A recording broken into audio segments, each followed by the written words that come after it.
is legendary because that dummy was that was not made of like plastic.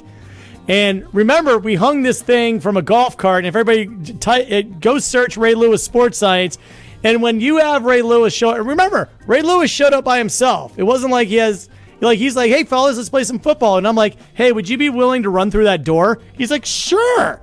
Runs through the door, breaks the whole thing. And at a moment, we were like, oh, my God, I just killed Ray Lewis. And he gets up. He's like, oh, that was really fun. Then it was, hey, I'm going to hang this dummy from a cart. I don't know if you should hit or not, feel it. And you were like, no big deal. No big deal. No big deal. No, whatever. That dummy punished me. Oh, dude. And just think, thank God. This is how I know there's a God. This is how I know I believe in God. You did not actually get hurt. Because if you got hurt, that would have been a horrible turning point for both of our lives. Yeah, I mean, everything would have went bad. Would have been bad. So I know there's a God. God wanted sports science to exist. Yeah. Listen, welcome to the show. Really excited. I think we have just a truly amazing show. The guy that I'm about to bring on, wow, the respect that I have for him as a brother, as a man, his energy, He is one of those people that I just love being around every time we're around each other with. And he's a big teddy bear. Like, he's so big. Like, you have to hug him with 4 hands. You can't hug him with 2 hands, right? And I want to bring him on without no further ado, the legend himself, his nickname, the Big Hurt, Frank Thomas. Yes, sir, Daddy. Welcome, baby. My man. Right. Ray and John, thanks for having me on, man. It's a pleasure and an honor. And anything I can ever do for you, I will always be there for you, my brother. You know that. I know you will. I know you. You look clean, too. You look good now. Always. I'm representing a legend, a true legend. I got to be right. That's right. You got all dressed up, you know? I mean, look, you're all prim and proper. I got my hoodie on. Don't worry, I got the top on. I got shorts on under this desk, so don't worry about that. We're all good. At least you have something on. That's good.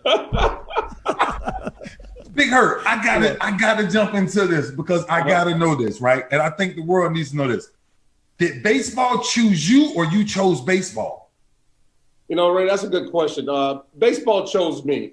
You know, I went to Auburn University on a full football scholarship. I just left high school baseball, won back-to-back state championships with a very good program.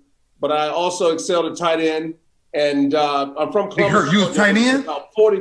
I'm from Columbus, Georgia, which is about 45 minutes from the Auburn campus. I was able to, see a lot of college football. Football was everything down south, as you know. Baseball in high school for me was more of a hobby, but I took it serious.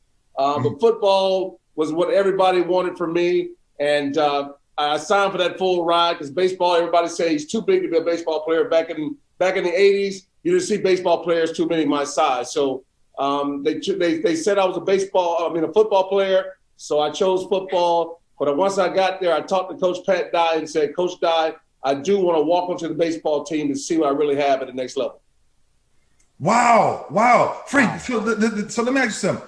Were you the actually biggest baseball player probably ever? Not ever. I think Dave Winfield holds that category, or Justin Frank height, Howard. not Both girth. those guys are monsters. But I'm a little level below their height, but size-wise, yes, I got both of them. So yeah, being a big guy, there's been quite a few. I can't stress how Dave Parker was another big guy. We remember back in the day, the Cobra. Mm-hmm. But coming up as a big tight end, I was about 265 out of high school, 6'5". Yeah, that was just not too many guys, playing baseball at that size. So, I had to show and tell, and I told people I could prove myself because I wasn't that guy looking to hit home runs all the time. I was a hitter, man. I love to hit baseballs all over the fields and do little things. And a lot of guys my size wouldn't do that. They normally go to the plate and try to hit the ball in the ballpark every time. What, Frank? Let me just ask real quick. What's the moment that you said that baseball is it? I mean, was there a hit? Was there a home run? Was there a game? Right. After my freshman year, I had a booming success in the SEC. I was on the All-SEC team, freshman All-American team. and but I had an obligation. That year I chose to play on the Pan American baseball team also as a true freshman, and got to travel the world. Got to go to Cuba. The baseball scouts got to see me. I did really well, and I came back, but I had an obligation. I came back. I got back early for football practice, and like the second play of that, I had a freshman running back run right behind me on the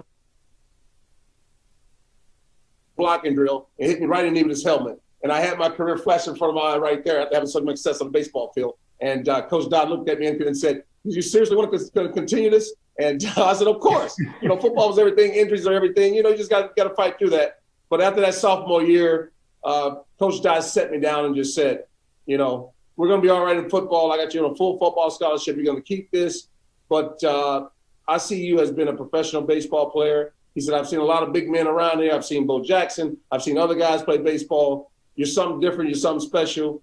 And I'm willing to bet you this could be your career for the next 15, 20 years." And Coach Pat Dye, God bless him, he just passed away a few months ago. He was right on. And, man, I love that man because he changed my life forever. Big Hurt, you went past something so fast, but I need to go back to it. You were 6'5", 265 pounds in high school. Mm-hmm. What type of milk did your mother feed you when you came in? You know what? I ate everything. The food bill was high at my house. They used to call me pork chop, Ray, because I could tear some fried pork chops up, my friend. I'm not going to even lie to you. Fried chicken and fried pork chops, baby, I was on. I love to eat. Frank, you mean to tell me your nickname was Pork Chop? They called me Pork Chop. Big Hurt came later. They called me Pork Chop in high school, buddy. Yes, sir. Let me tell you something. That's when you go to somebody's neighborhood, right? And they tell you how to find directions, and they don't use street names. They say, go to that third bush, hang right. You're going to see an oak tree sitting on the side, and you're going to see a dude sitting over there in the corner, and his name Pork Chop. Yes, sir. That's it. Pork Chop can lead you to the neighborhood. That's right. Where did the name and when did the name Big Hurt stick and come? How did it find you? It was my second year in Chicago. The great Hawk Harrison, who just went into the Baseball Hall of Fame, he said, this dude, man, this big guy can hit the baseball and he hits it hard every time. Mm-hmm. He said, you know what? I'm just going to start calling him. He's big. He's hurting the baseball. I'm going to start calling him the Big Hurt. And it stuck, man. That was the first nickname in my life that just stuck. I had a few, Pork Chop, Hammer, all different things around the day. But when he said Big Hurt, it stuck. And people just started calling me Big Hurt. So it regardless if I wanted it or not, Chicago just started calling me Big Hurt. And it stuck. I loved it. And thank God he did it because it's kept me alive. It's kept me viable throughout my career. Even after my career, people hold on to that nickname because I'm in a great sports time in Chicago, and they love their legends. Absolutely. So I gotta switch it, right? Because I want you. There's me. Sugar just want to know little personal things, right? Mm-hmm. So high school, college. Mm-hmm. Who was your favorite football player growing up? Because you played tight end. Who was your favorite football player? And then who became to be the guy that you wanted to not necessarily surpass, but have the legacy in baseball? So two-part. I'll be honest, coming through high school, I was so close at Auburn, the legend of Bo Jackson, man. Bo Jackson. Wow. I was 3 years behind him, and I got to see that up close and personal at a college level. Really?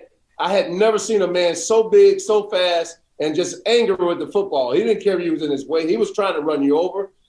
It just was one of those things, but I was on the sideline a few times, and I got to witness that in person as a high school kid. So, yeah, it had to be Bo Jackson, man, after watching that. Ray, we did a sports science breakdown on the greatest athlete of all time, and we created this really complex metric, and we created this metric to be like the Bo Jackson killer because Bo Jackson was so obviously the greatest athlete. We put this thing called longevity in there, and a lot of people don't realize Bo played baseball for 8 years. Jim Brown only played football for 10, and Bo Jackson, in our sports science opinion, is the greatest athlete of all time. You can drop him in any era, in any sport, and the dude just dominates. Frank, I saw Big Hurt. I saw Bo. This honest God truth. I went back and watched Bo Jackson, and Herschel Walker college film. I have never seen something so violent and so fast in my life from neither one of those guys. So, bro, I'm telling you, man, for you to see Bo Jackson up front, that is absolutely amazing. I mean, you know, one of my closest friends, like you're one of your closest friends, but Bo is probably definitely one of the greatest athletes, probably the greatest athlete of all time. Who is your baseball guy? Who is the baseball guy that you said, this is who I'm chasing, this is what I want to do? You know, growing up in a small town like Columbus, Georgia, to see a man in Atlanta, because my uncle was a big baseball fan, he would drive me up there to see Dave Winfield when he was in San Diego. Wow. You talk about a mountain of a man. You're talking 6'7", just unbelievable athlete. And I got to get an autograph from him. And he became my idol then. At that day in Atlanta, he stopped and signed my autograph. I was with my uncle who was like, you know, he was like, hey, Dave, had all these questions and everything else. Dave was so personal, but he gave me an autograph right there that day. And it was a beautiful thing, man. So Dave Winfield in baseball, you know, I loved all the Atlanta Braves, you know, Dale Murphy, Bob Harner, all those guys, Chris Chambliss. But that day I got to see, when I got to see him live, Dave Winfield, man, it was amazing. And he touched my life ever. Bro, so you have impacted so many lives, Frank. I'm telling you, right? And me being one of them, right? Because I watch you. Wow, I used to just love seeing Big Hurt walk up to the plate, right? Because I used to always point like this. I used to always say when Big Hurt put them hips up there and squared that plate, I say, boy, we in for a long day. Well, so this is what when it comes to the game, what made you different? What do you think made Big Hurt different? I would say my dedication and consistency. You know, I just never wanted to be average. I never want to be good. I want to be great. Just like you, Ray. You know, you gotta invest into your career if you want to be that guy. 24/7 all year long. I mean, I was lucky and blessed to get a part of like a Reebok who jumped in on my career early. It put my mind in a different place that you can't afford it anymore to try to be good. You got to be great. You got to be excellent. You're going to be judged on that. So, you know, for me, it was about working 24/7 all year long, and I wanted to be great, not wanting to be good. And, you know, it hurt me early in my life because I didn't do as much as other players. I didn't get to enjoy the off season. I was always training, man, because I wanted to be that guy. And I wasn't the most talented.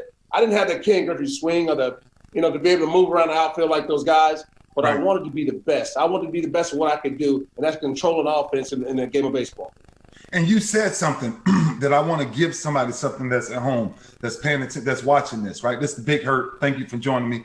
But you said something. You said you wanted to be great, but you said you wanted to be the most consistent. The reason why I can relate to that is because people used to always say, man, you work out 7 times a day.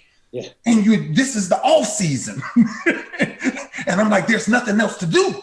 If you're chasing something. And so what I'm asking you is, with consistency, how did you maintain that consistency? What excited you every day, Big Hurt, to make you keep coming back? Because I know it hurt, right? I know it hurt. I know training hurt every day, right?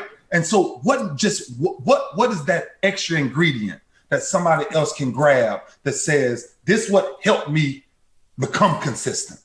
I'm going to be brutally honest here. Uh-oh. The Chicago media and the Chicago fans, they did not accept anything but greatness from me. Right. If I had a bad 3 days, something wrong. What's going on with the Big Hurt? Just 3 days, man. We play 162 games, in regular season. If I had a 3-day stretch of not doing anything, something was wrong. They put it on the newspaper, right, in headlines. So at that time, I had Jay Mariotti. I had Skip Bayless. All those guys were here in town, and they were rough on me. So, I didn't have time to fail. And like I said, it made me grumpy at times. I wasn't the nicest guy, but I had to be consistent, and I knew it. So I had to overinvest, and I did it, Ray. And I'm so glad I did it because, I can honestly say I played the game right. I did everything right. I invested in my career by working my tail off consistently. You said something. Go ahead, JB. Yeah, let me ask you this with Chicago, with like being in Chicago. I mean, you were in the same town at the same time with Michael Jordan. I mean, did the city of Chicago just demand excellence and bring out excellence, or were you guys great before you got to Chicago and maybe things would have been different in the city? Is it the athlete or the city or a little bit of both? No, it was Michael Jordan, man. He didn't give us none of us a chance to coast. We couldn't coast. He was too great. You know what I'm saying? And then that just trickles down to the other sports. Why you can't be like Michael? You know, and right. It was one of those things that you start to scratch your head and go, I mean, I got to rethink this thing. If I'm going to play in this town for a very long time, I got to go there. And that's what I was telling you, Ray and John. It was hell during the offseason because I didn't get to enjoy as much as I wanted to. But I know what I had to deal with if I wanted to play in Chicago for a very long time. But Michael Jordan not just influenced Chicago. Michael Jordan influenced any person that wanted to actually achieve something great. He made you realize there's no breaks.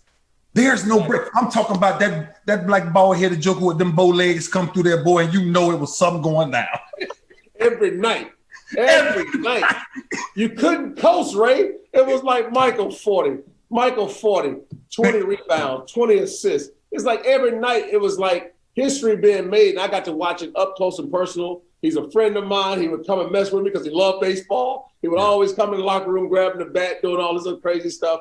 But Michael, man, he was a beast, just like you were a beast. It was just that level of greatness was there. And I played the same town at the same exact time. And there was no, like I said, there was no coasting because you always judged to that standard. You always judge that standard. Mom, who is that influence? Because you have a lot of positivity. You have a lot of like eagle eye focus. Who is that? Who gave you that? Mama, daddy, the environment? My mom and dad was hardworking, Ray, and we had to fight for everything, man. Wow. And there was no coasting at home. You know, we would check the check, and some days that pork chop wasn't as big as the one last week. So, it was one of those things that I bless I really thank my parents for blessing me with the will just to go out, man, and win and play hard. Because my dad was behind me in sports. He barely missed a practice. When I didn't want to go to practice, he drug me by the ear and made me go. So I thank God to him. I don't know if you saw my Hall of Fame speech. I was crying like a baby because my father. I saw your Hall of Fame speech, Big Hurt. See that. You know what I'm saying? But I know who pushed me to want to be great. And it started at home, my dad. Man, absolutely, bro. So now Big Hurt comes and do this. So we've been through a tough time, Hurt, right? Mm-hmm. The pandemic, all of these things is going through. All the things we've been through, going through as a country. How do Big Hurt, how do you find joy? Where's joy? Where does joy come from in Big Hurt's life? My family, man. I've been blessed. I mean, I have 6 kids, man. And I'm more of a Renaissance man. I've been married twice. My first marriage, I have 3. I have 2 girls and a boy. And in my second marriage, I have 2 boys and a girl. And we all get along so well, man. But the ages span from 4 to 28. And this is an amazing phenomenon. We're a strong family, man. They keep me on my toes. There's no slipping around here. My little 4-year-old's testing me. I can't wait to get the ball in his hand because I'm telling you, he's something else. But my 12-year-old, little Frank, he's already an advanced baseball player, football player, and basketball player. So they keep me focused, man. I keep my eye on these kids because, my dad was a bail bondsman, man. And he watched all my friends get in trouble. He would always tell me, you're not going to end up like them boys in that corner. I'm down here bailing them out, and their mom and dad cursing me out, help me, so I just, like I said, it's staying positive, staying focused, and doing things the right way. That's just where I was raised, and I'm glad I had that stern father figure there who could do that for me. Absolutely, bro. Listen, because and now that you went there, this is why so on this show, I love giving ingredients, right? I love giving solutions where people can grab them, Hurt, from people like you, right? And you just said something, right? The father pushed you. But when you actually talk to your kids now, do you encourage them to follow you or do you tell them to go their own route? I tried to push my oldest son, and he just didn't want it because that was in my heyday. He was living nice, and he had no worries in the world. So thank God he was such a great student now because he's working at Adidas, and he's over baseball and marketing. So he chose his own path. But little Frank is 12, and he wants to be better than his dad. And God bless him for that. He works hard, man. He's a switch hitter already at 12 years old. He's a switch hitter at 12 years old? Line drive, he pitches, he plays the outfield, first base. He can do it all, man. I'm proud of him. So, I keep pushing him because I don't have to talk to him. Every day he's talking to me about sports. Every day he's talking about what player did what. Just like, it's just like me rewriting my whole story. Watch him on a day-to-day basis. He's just like me. And thank God the man upstairs sitting in the sun like this so far, because he wants to be a great ball player. And what about those queens of yours? Oh, come on, man. I got a 24 and a 26-year-old, and trust me, I've been fighting the boys off for years, but they are focused. They are focused. Absolutely. And, but that little one, I got to watch her. She loves the boys, but she's very focused on her work. She works in L.A. She works for a big marketing firm. So I've been blessed with great kids, man. That's amazing. They all got their educations at a very high level. I've just been very blessed. The biggest moment, give me the biggest moment of Big Hurt's professional career.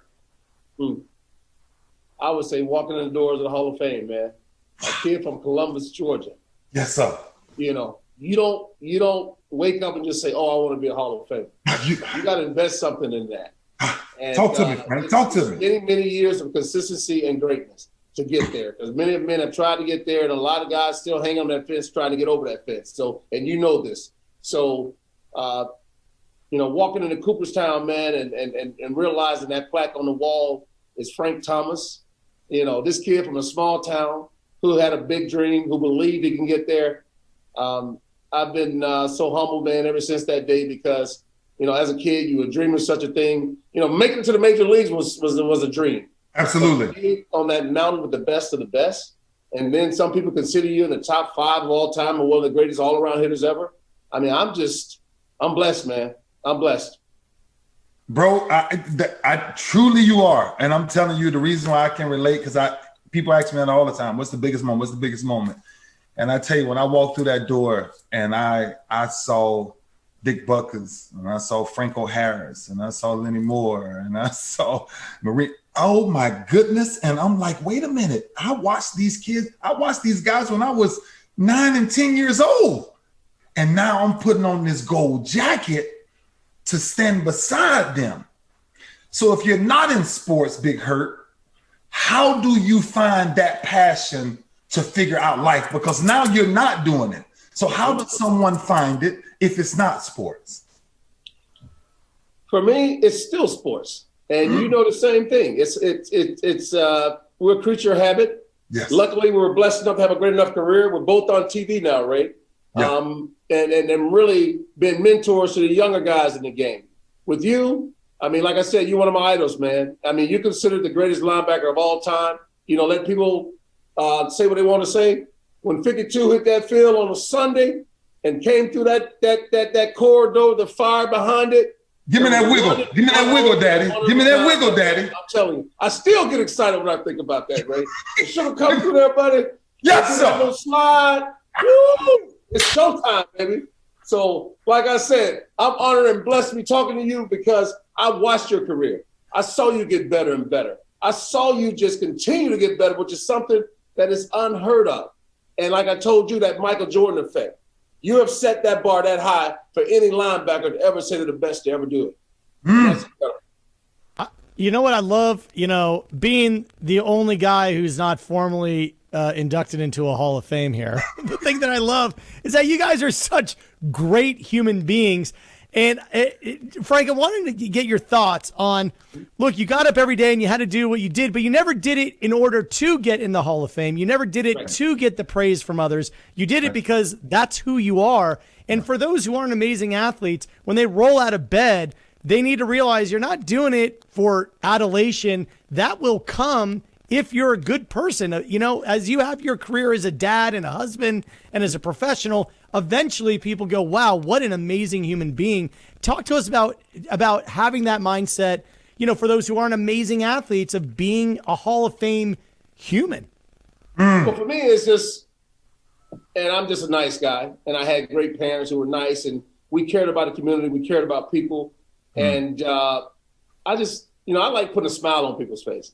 Yeah. I'm that big guy that comes down. I shock people all the time. People don't even know me in a store or anywhere else. Hey, how you doing? With a big smile on my face, they go, "Who is this guy?"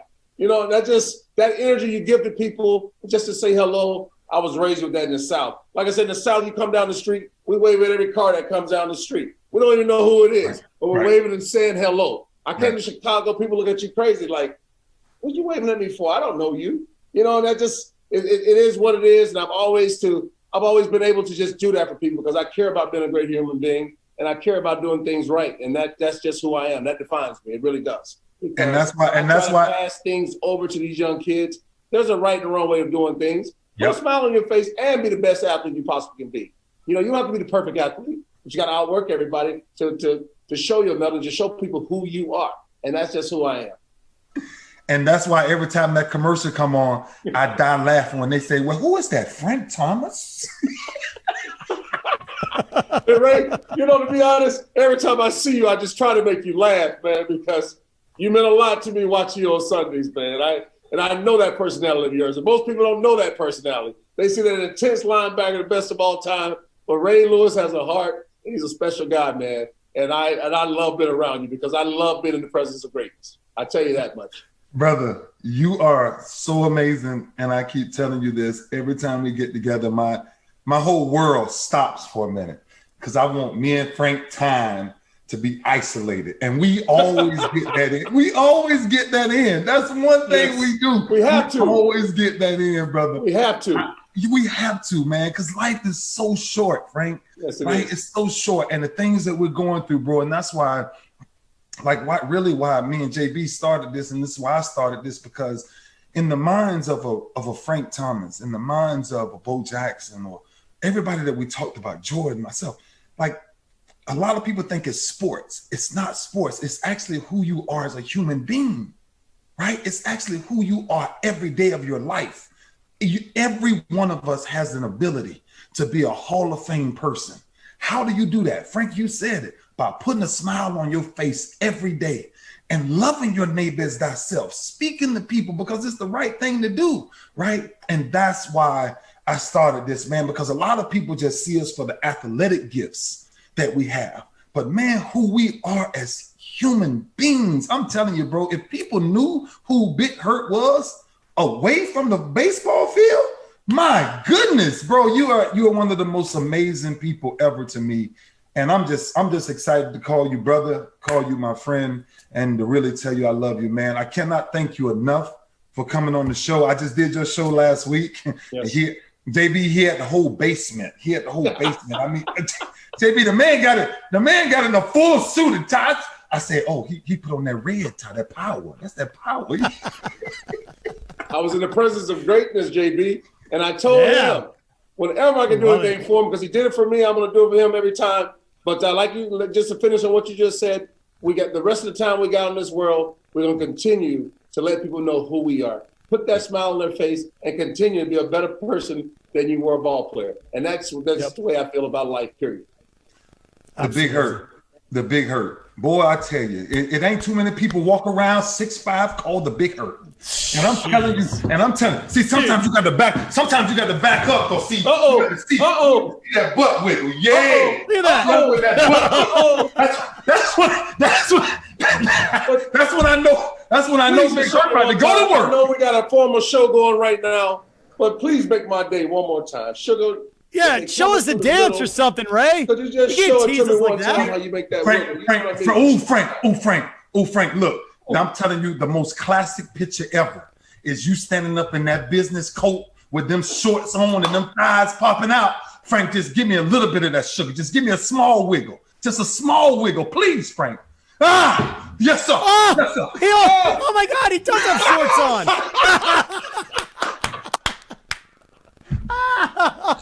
Oh my God. We got it. We got oh my God. That was awesome. Frank, I love you so much, man. Thank you. Love you, Ray. Thank you for coming on the show, bro. Hey, it's a pleasure. And we're gonna have to do more stuff together. I already told you that. Yeah. I will see you soon, my friend. All right, brother. Brother, you be good, man. Hey, B, thanks for having me, man. Big Hurt. Absolutely. The Big Hurt himself. Love you guys. All right. Thank you, Big Hurt. God bless, Frank. Take care, guys. Wow. Bless you. Wow. I'm telling you, Ray, was that special or what? Did you see the size of his hamstrings? Dude, did you see? He had like 2 tree trunks for legs. Oh, my goodness, man. You know what? You know why he's wearing shorts is he can't fit into pants. It's like, gotta just he's gonna start wearing a kilt. It's like, dang, can't have all he would why like those baseball pants that he's wearing. You know they were screaming. They were going, "Oh my god!" Oh man, hilarious. Listen, he's just. I'm seriously, man, JB. He's one of the greatest people from the first day we saw each other, man. Me and that guy, it's just a special bond, man, and I'm really excited to be in his life, and I'm excited for him to be in my life. Look, checking in, man. A lot of things going on, right? a lot of awesome things going on with the National Football League, JB. The games are wow. I mean, how it's so much going on in the National Football League right now.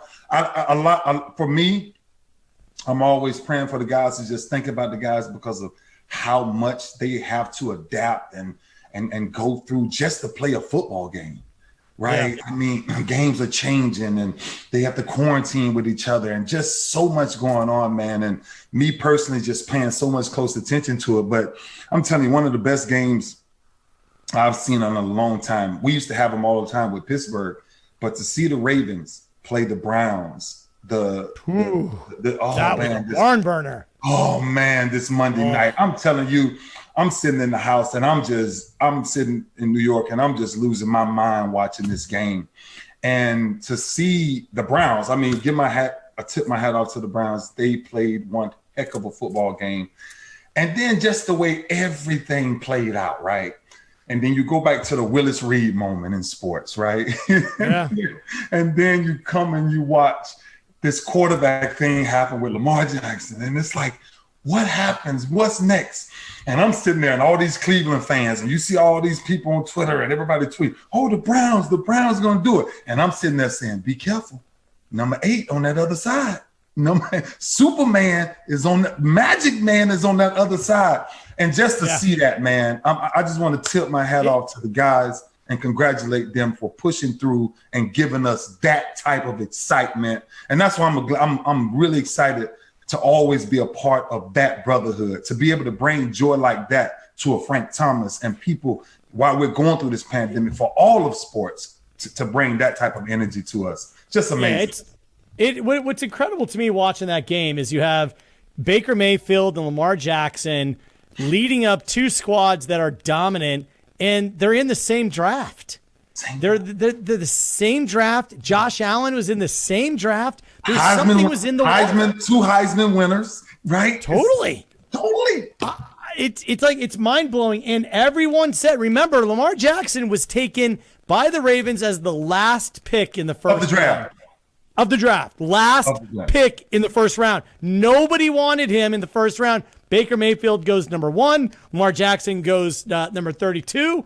And then you see them head to head, and you're like, there's a special energy about that class. It's pretty amazing. You know, when you came into the league, who was your kind of soulmate in the NFL when you came in at the same time? And it's like the Ray Lewis draft also had who with it? Oh man, wow! You know, there was a lot of people in my draft. The first pick was Keyshawn Johnson. The second pick was Simeon Rice. Third pick was Kevin Hardy. The fourth pick was Jonathan Ogden. Lawrence Phillips went 6, and I think I was the 5th or 6th linebacker taken in that draft. Can you imagine that, dude?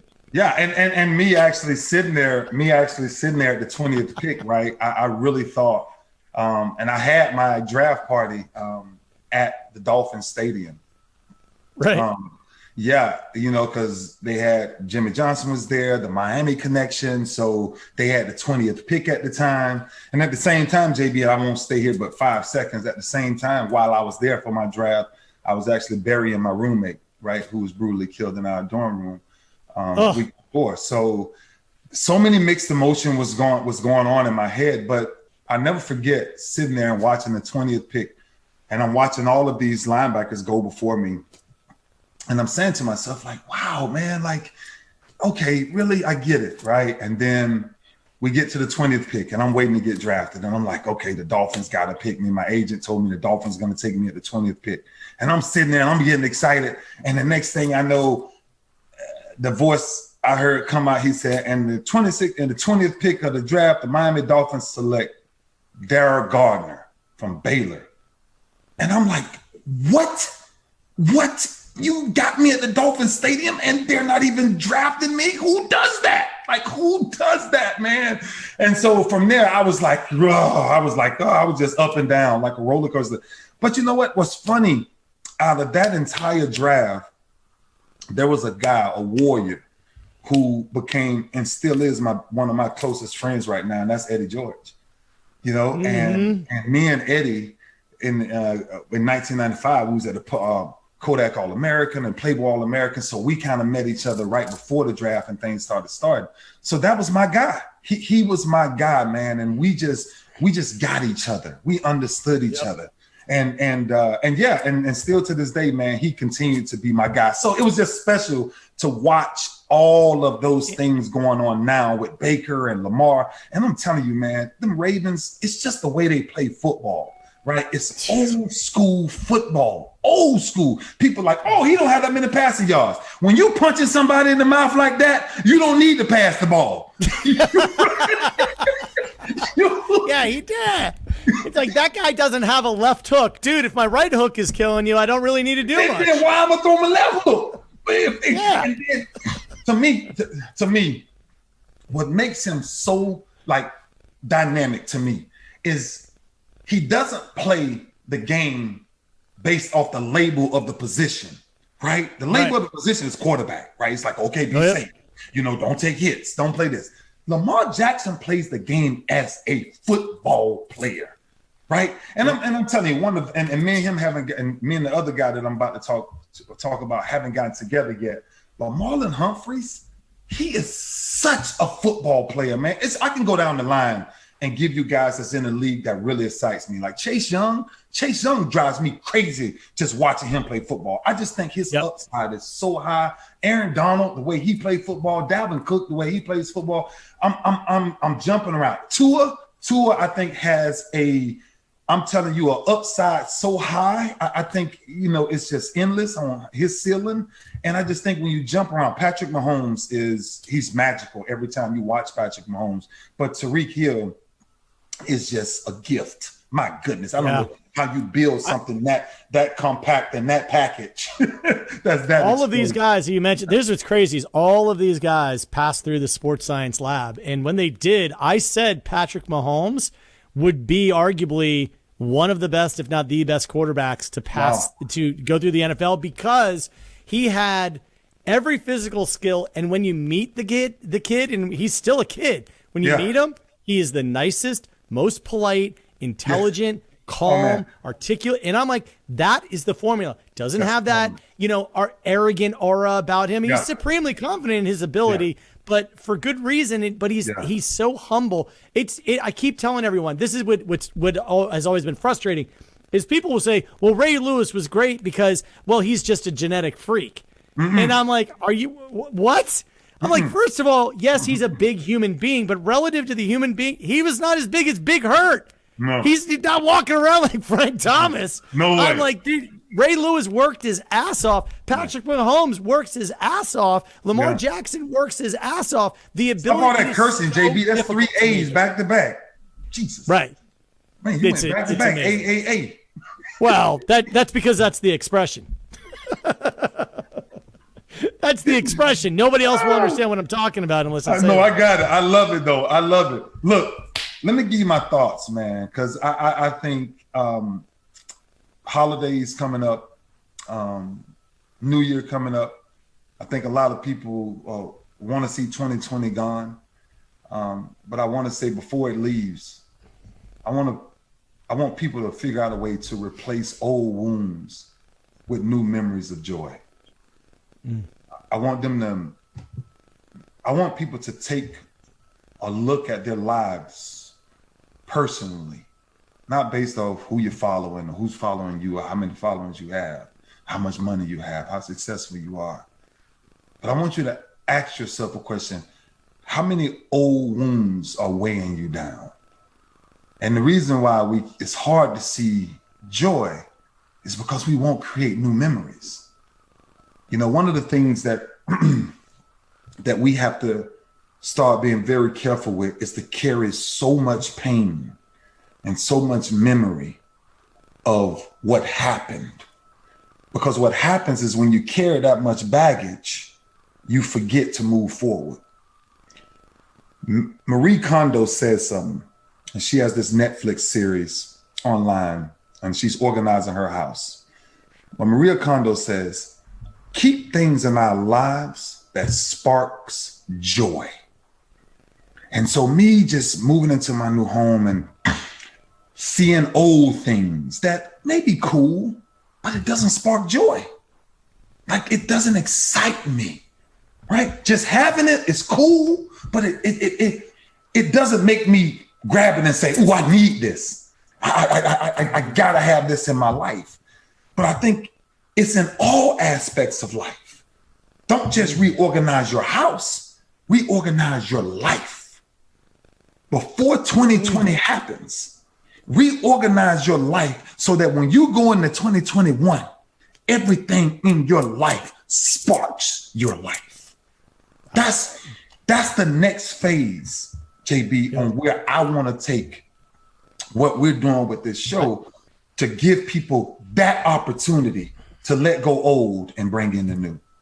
Yeah, the idea of pruning, the idea like a tree can't grow unless you prune it. And clear out the branches that aren't doing any good so that the other healthy branches can grow. The idea of recirculating water, that you can't let water just be still. You have to actually churn it. Otherwise, it develops too much bacteria on the surface. Yeah. You got to keep moving and you got to keep changing. And people are scared of change. Here's the thing that we can tell everyone, Ray. The only thing guaranteed is change. Embrace it. That's it. Be proactive about it. Change things on your terms. Don't just sit back and let life happen. That's why things happen. That's why exactly what you're saying, right? Honest communication. That's what you're talking about. Honest communication will help heal old wounds. Yeah. Honest communication. But guess what? Before you think about communicating with anybody else, you must have a rapport with yourself. Because if you don't communicate honestly with yourself, JB, that's what makes it so hard for people to move on. That's what makes it so hard for us we hold on to all of these things that doesn't even try to help us. It guarantees depresses you. It makes you worry. It makes you live in fear every day of your life. But communication with yourself, watch this.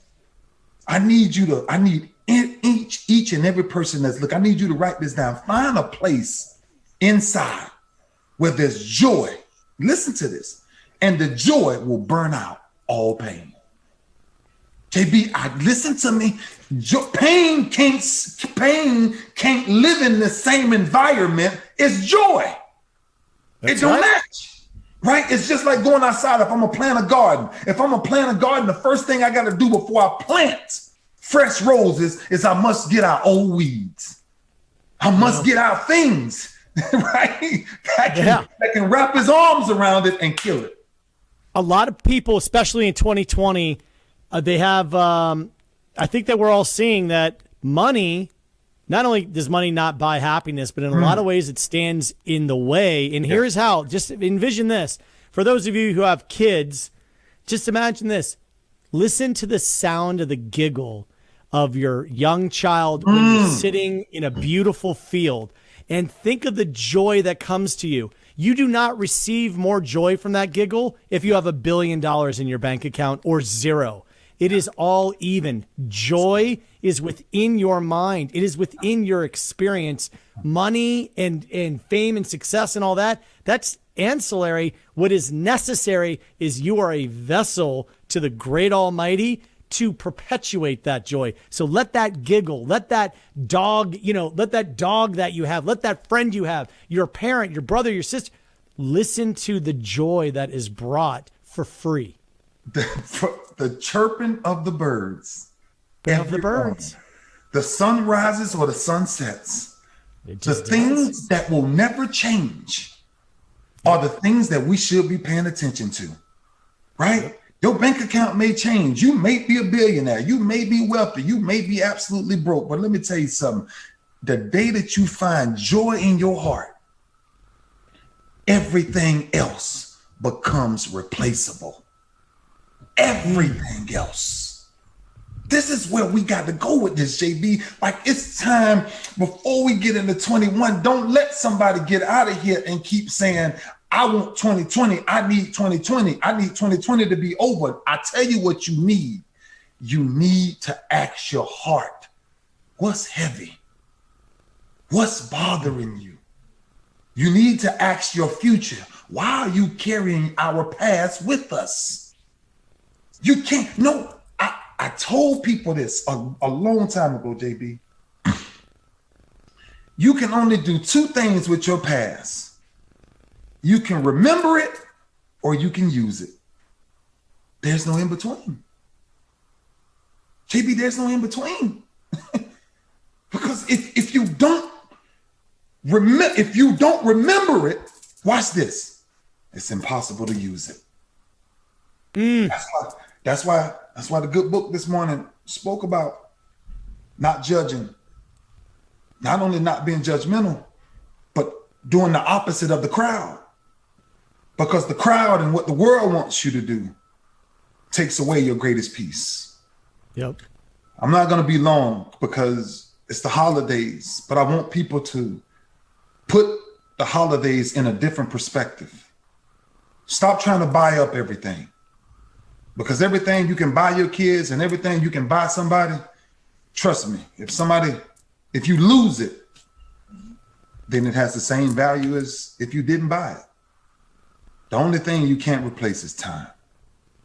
The only thing you can hold on to for a lifetime is memories. And the only duty that we have on this earth is to chase and find joy. Ray, there's one of the best books ever written. I don't know if you read it. It's called The Unbearable Lightness of Being. And it really draws the analogy of, think of earthly possessions and memories that weigh you down make you heavy. They make you heavy because you know what things do? They break. And you want to know what bad memories do? They keep you from moving forward. And the unbearable lightness of being is the only thing we have is right now. And how heavy are you? How heavy is your soul? How heavy is your bag? That's why the good book talks about shedding earthly possessions, because they do weigh us down. Because if we put value onto something that's tangible, life becomes heavy. Heavy. And when it becomes heavy, you don't want to be, you stop being you. You stop finding ways to find happiness.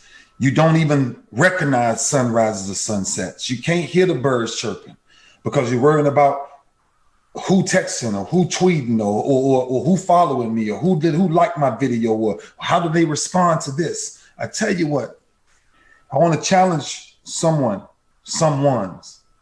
before we get into 2021. We have a little over 2 weeks left, less than 2 weeks, 2 weeks left. And I want you to ask yourself this question before 2021 gets here. If you've wasted a lot of time, the question is, how much time are you going to keep wasting? But watch this.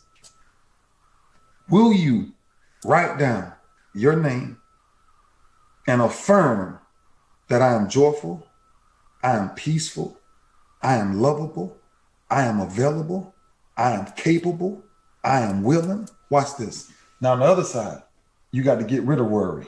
You got to get rid of doubt. You got to get rid of fear. You got to get rid of gossip.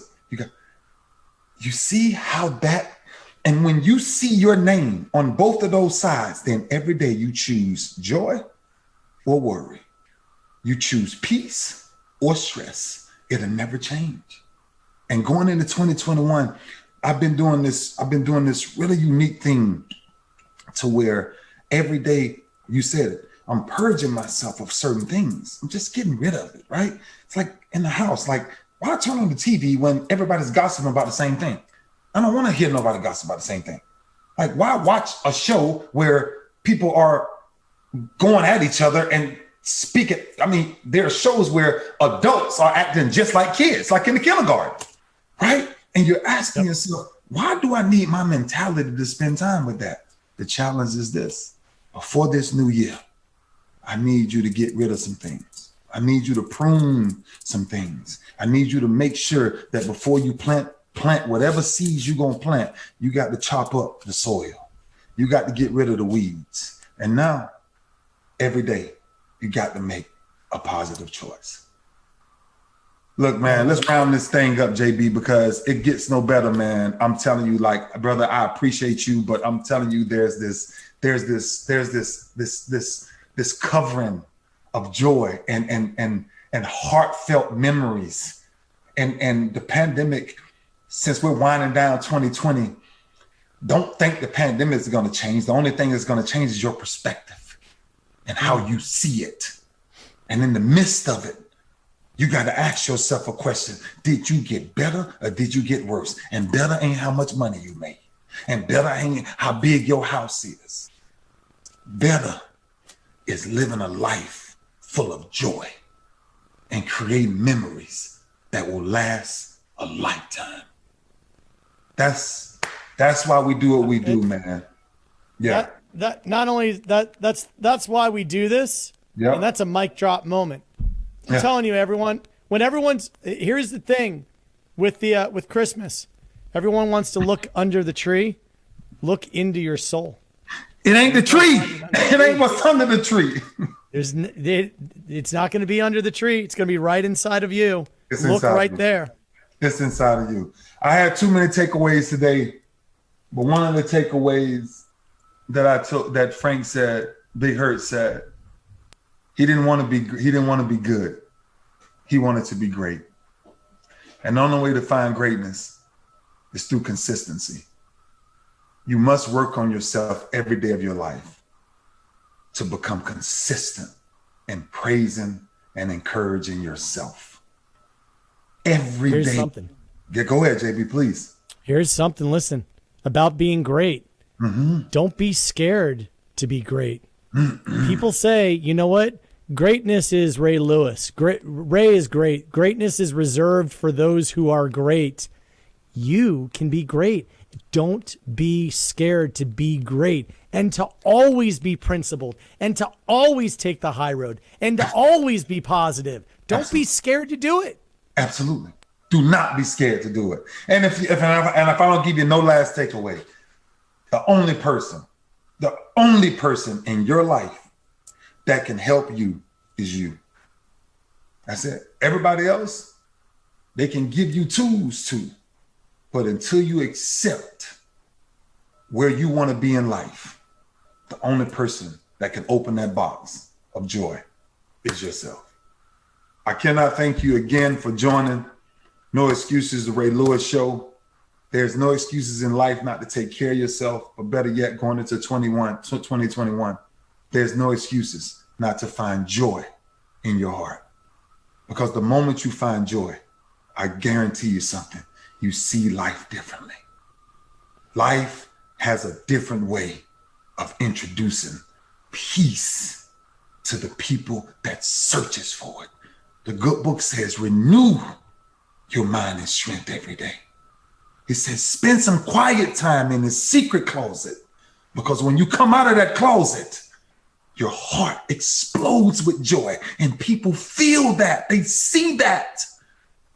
I walked by this guy and he stopped me. We got masks on. He didn't know who I was. I walked by this guy the other day And he stopped me and said, give me what you got. And I touched his belly. And I said, it's inside of you. Even if I share what I got, the only way it can help you, if you go inside of you and pull it out. That's the challenge going into 2021. Amen. Let's trade a lot of these old wounds, man. And let's create some new memories. And you as a partner of mine, we are creating some incredible memories that will last a lifetime, brother. So in the midst of chaos, I appreciate you for standing strong in the midst of this storm, because tough times never last, but tough people always do. God bless you. Thank you for joining the show this week.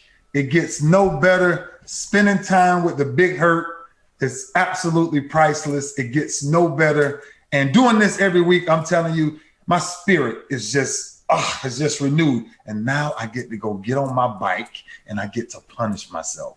Who lives this way? Awesome. Ray, you know I love you. Yeah, and brother. Can't thank you enough, man. We're making something special. Absolutely, man. I appreciate you. Thanks for joining. Have an awesome weekend. We'll see you next week. God bless you.